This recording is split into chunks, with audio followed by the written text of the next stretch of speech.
we at now? I got a ways to go here before I go into my final segment, and then, I'm in the 30-minute mark right now, and there's going to be a part 2 to this, so just don't leave me after part 1. Alright, Dan Quinn. So Dan Quinn got the game ball against his former team, the Falcons, and it's very interesting. It's almost like he knew what they were going to do.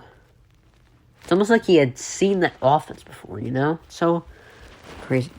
But he has done a very good job at defensive coordinator, similar to Todd Bowles. Because that defense, when you look at it on paper, it's not that good. It's below average on roster. But he's making them, honestly, I said remarkably average, but they're honestly slightly above average at this point, with him as their defensive coordinator. And it's not like he wasn't a very good head coach, Like, him and Todd Bowles are similar, but they're not similar in the way that he was actually a good head coach for a bit. Like, Todd Bowles was never a good head coach, but he's a great defensive coordinator, He was a great defensive coordinator,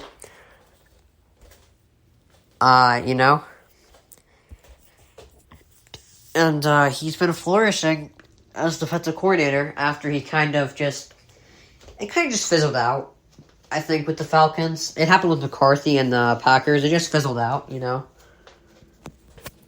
It just didn't last. That's really all that happens, but, he's done a great job as a defensive coordinator this year. I'm not going to downgrade that. I'm just going to downgrade the Cowboys as a team because I don't really like them. And I genuinely believe that they're not that good. I believe that they're not going to win the Super Bowl. Not that they're not that good, but they're not going to win the Super Bowl. Alright, so, Aaron Jones, the Packers had a scare yesterday. Aaron Jones got an MRI on his MCL, and it reveals a mild sprain on his MCL. He'll be out 1 to 2 weeks. You never want to see that, but I do trust A.J. Dillon to fill that void for... I would never trust A.J. Dillon to fill that void for a year, but I would, considering it should only be a week or two, So, alright. That's alright. Not as bad as I thought it would be. Alright, so Sean Payton said that he has no opinion on the roughing the passer penalty. One of the worst calls of the year. And the worst part is, with that, I feel like these refs are too, they're too, sensitive about people getting hit in a contact sport.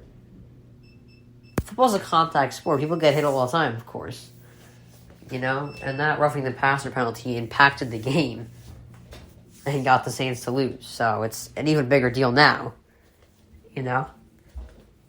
But yeah, that was a bad call. Alright.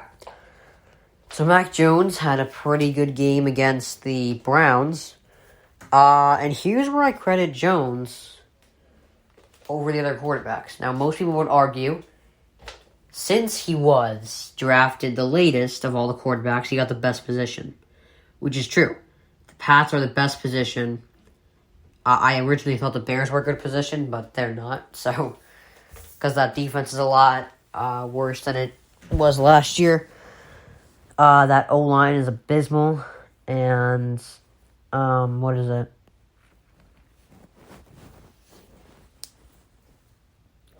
They just don't have a good offense surrounding Fields right now. So, yes, Jones is in the best position of all the quarterbacks, but he's thrived in this good situation. And there's 2 reasons. 1, of course, he's in the better spot. And 2, he was mature and ready, Lawrence is in a bad spot. I'm not blaming him completely for, struggling, because he does have a pretty bad spot right now. He's got a rookie head coach. He's in a rebuild. He's the center of a rebuild. That's tough to go through. But it's not like the Pats weren't looking for a savior after last year, And Jones did a very good job. He's been very mature and ready, so that's where you got to give him credit. All right. So Derek Carr and the Raiders are struggling. And this has become one of the worst franchises in the league. Since their Super Bowl win 19 years ago, or Super Bowl appearance 19 years ago. They didn't even win. There was an appearance. Since their last Super Bowl appearance, they've had one playoff appearance in 19 years. One playoff appearance in 19 years. And they have the second worst winning percentage only to the Browns in the last 20 years. This is where I credit Derek Carr. He's their savior right now. If anything, Carr is helping them. Because that has become a Shakespearean tragedy of a franchise. From basically having the worst winning percentage, other than the Browns, the worst winning percentage in the NFL in the last 2 decades. And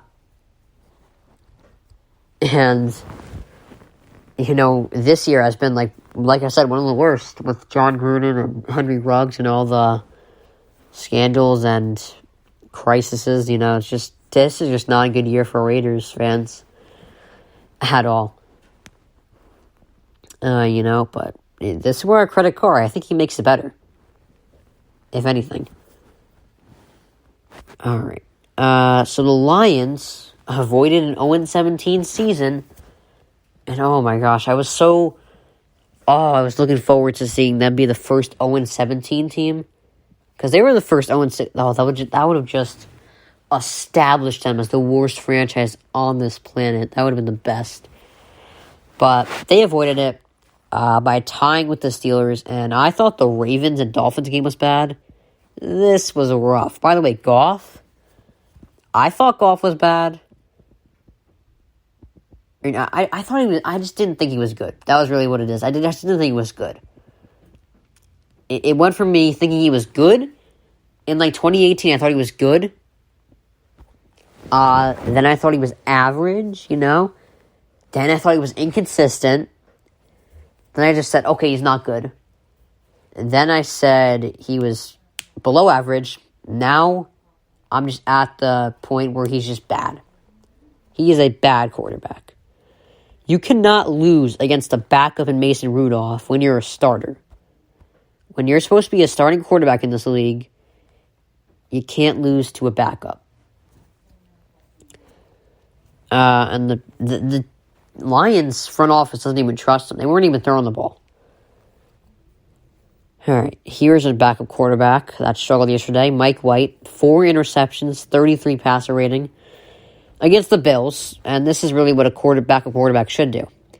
Backup quarterback has a magical week where they win, and then it's like, oh, we love him, and all the memes come out, And then reality check. Then they play a good team, and it's a reality check. That's what the Bills gave Mike White yesterday. But this is what should happen. He's a backup against a good team. I would be ripping on Josh Allen if he played that poorly against the Jets and Mike White,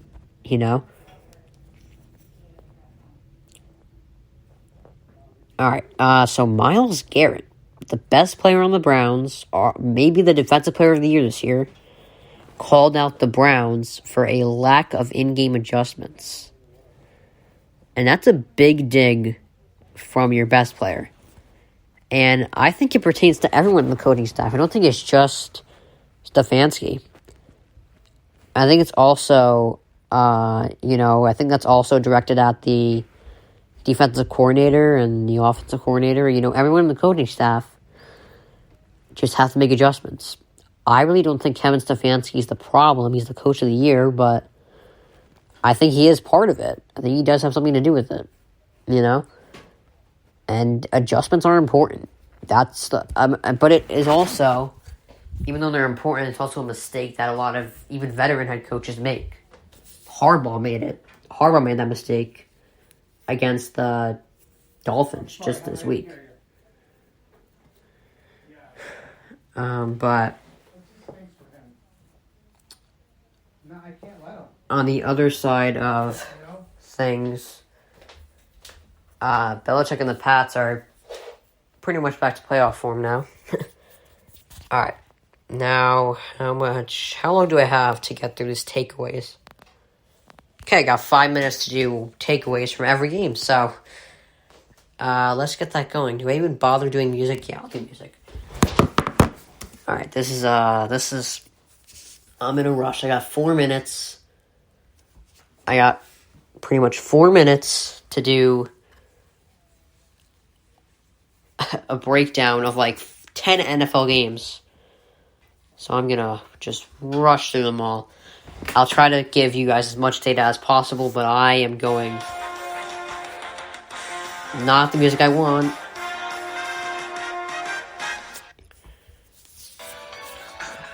All right, here we go. All right, so Ravens and Dolphins. No action for Jackson.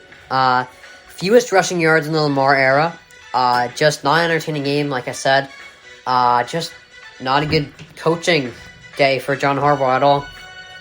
And that was rough to watch. All right, Buffalo versus New York, or Bills versus Jets. Lock of the week, pretty much. We saw it coming. 5 takeaways from the Jets for the Bills. They took the ball. They forced 5 turnovers from the Jets. Diggs had a great game, which is a big win for my fantasy team, which is awesome. All right, but that's really all I have to say about the Bills Jets. We all knew that was coming. All right, Bucks versus football team. Brady's new kryptonite. It used to be Eli Manning, now it's Taylor Heineke. In 2 games against the Bucks, he has a 68% completion percentage and a 93 passer rating for Heineke. He is Brady's new kryptonite. Alright, Cowboys versus Falcons. Quinn's revenge. Dan Quinn completely shut them down. They had 1 red zone appearance at the beginning of the game and got shut down the rest of the game. And, of course, when a bad O-line goes against a good front 7, they're going to get shut down. Alright. Titans versus Saints. Super Bowl favorite? The Titans are now 7-0 against playoff teams from last year. They are number 1 in the AFC, and they're still winning. They're winning against winning teams without Henry. They beat the Rams and Saints. Those are 2 big wins without Henry. And they're 7-0 against playoff teams. That's huge. Alright. Colts versus Jags. Taylor's value. They are 9-0 when Jonathan Taylor rushes for over 100 yards. I like Carson Wentz, but I think we see a formula here. Jonathan Taylor gets like 25 rushing attempts and goes for 100 yards, And Carson Wentz throws under 30 passes. That's a win for That's a win for the Colts. All right, Lions Steelers. Goff misses McVay. Pittsburgh was pitiful. Goff is now 0-15-1 without McVay in his career. That is bad. And Pittsburgh was no better. They still played an 0-8 Lions team and should have easily won that. All right, Browns versus Pats. Belichick strikes again. Shut down yet another quarterback who's like, 26, Baker Mayfield? I still believe... I don't think Baker Mayfield is really a young quarterback anymore. I think he's had enough experience in this league. But, Belichick struck again, shutting down another quarterback, He's the best defensive coach ever. No debate there. And, alright. Vikings versus Chargers. Herbert gets shut down. And again, the Vikings have been on a lot of close games. They're going to win one eventually, and I'm glad they won one against the Chargers. Panthers vs. Cardinals. Superman sequel. this team